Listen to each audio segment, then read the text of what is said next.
Hello guys, this is Rashed. Welcome back to another video. থেকে খবর তোমাদের প্রতিবারের মতোই হাজির হয়ে গেছি নতুন ভিডিওর সাথে।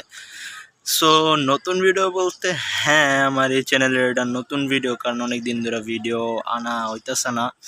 ওই ইউটিউব চ্যানেলটা হওয়ার পর থেকে আর কোনো ভিডিও আমি বানাই নাই। সো ভাবলাম আজকে একটা ভিডিও বানাবো, জাস্ট ফর এ ফান, আর কিছুই না, শুধু বক বক করবো আর কিছুই না। সো একটু আগে একটা ভিডিও বানাইছিলাম, কিন্তু ওই ভিডিওটা বারবার ইউটিউব রিমুভ করে দিতেছে, কিন্তু জানি না কিসের জন্য, কোন পলিসির জন্য সেটা রিমুভ করে দিতেছে। বাট কোনো একটা পলিসি তো ওনাদের ব্রেক হয়েছে, যার কারণে ওনারা বারবার ভিডিওটা রিমুভ করে দিতেছে। আমি ওটা আপলোড করতে পারতেছি না, তোমরা দেখতে পাচ্ছ না। সো ভাবলাম যে আমি ওটা কী রেকর্ড করছিলাম সেটাই তোমাদেরকে জানাই। সো ওটার মধ্যে যেটা রেকর্ড করছিলাম, আমি আমার ভাস্তি একসাথে বসেছিলাম। সো আমার ভাস্তি আমাকে জিজ্ঞেস করতেছিল যে আমি ইউটিউব কেমনে করি, ইউটিউবে কেমনে ভিডিওস ডালি। মানে he was like shocked, she was like shocked বলে বলে ফেলছিলাম, কিছু মনে করো না। সো ভাবলাম যে যেহেতু থাম্বনেইল বানায় ফেলছি, তো ভিডিও তো একটা ছাড়াই যায়। সো আমার বাস্তির নাম হচ্ছে রাইসা। এখন এই ভিডিওটা ছেড়ে আমি রাইসাকে দেখাবো যে আমি আসলে একটা ইউটিউবার।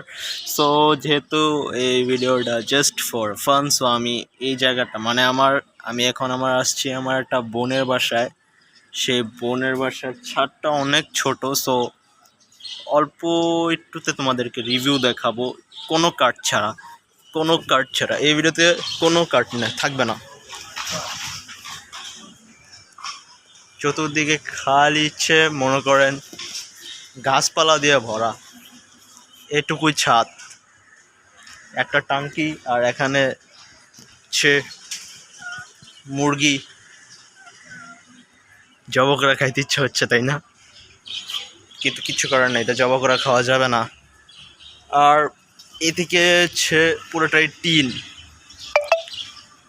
দিয়ে পুরোটাই ভরা।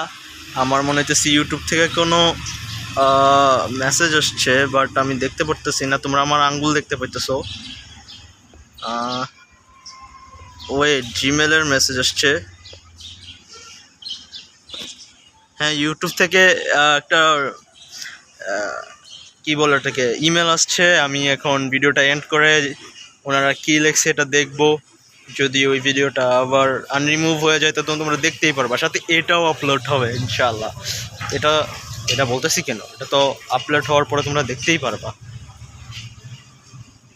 তো বাই।